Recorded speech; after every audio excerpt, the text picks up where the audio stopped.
Hello my YouTube family. তো এখন বাজে সকাল 6:25। আমি প্রায় ভোর 4:30টার দিকে উঠে পড়েছিলাম। দেখো আমার সমস্ত কাজ কমপ্লিট হয়ে গিয়েছে। আর আমার সোনাকেও আমি উঠিয়ে দিয়েছি, কারণ মা তো এখন চোখ অপারেশন করেছে, তাই জন্য সোনাকে এখন আমি উঠাই ঘুম থেকে।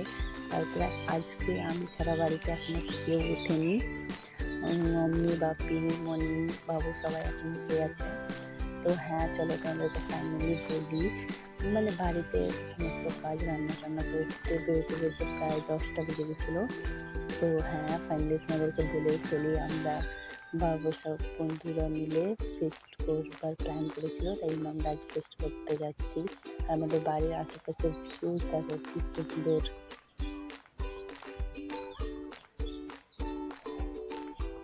চলো দেখতে দেখতে পৌঁছাই জায়গাতে।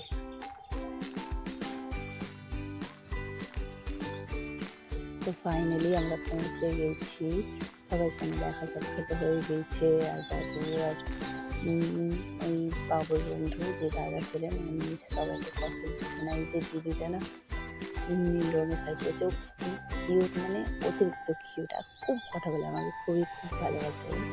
আর সবাই খুব ভালোবাসে, বাট ওর সঙ্গে আমার রিলেশনটা একটু বেশি, কারণ আমিও খুব কথা বলতে ভালোবাসি, ও খুব কথা বলতে ভালোবাসে। আর ও হলো সোয়ানা।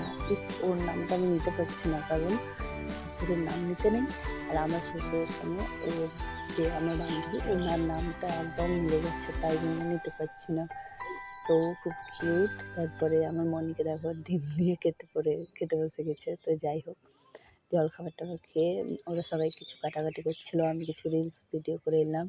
আর আমরা সবাই মিলে একসঙ্গে রিলস করতে গিয়েছিলাম পাহাড়ের ওপর, কিন্তু বাচ্চা তো সবারই, তাই জন্য রিলস করা আর হচ্ছিল না, বারবার রিটেক করতে। যাই হোক, খাবার সময় হয়ে গেল, দিয়ে খাওয়া দাওয়া করে বেরোতে প্রায় অন্ধকার হয়ে আসছিলো।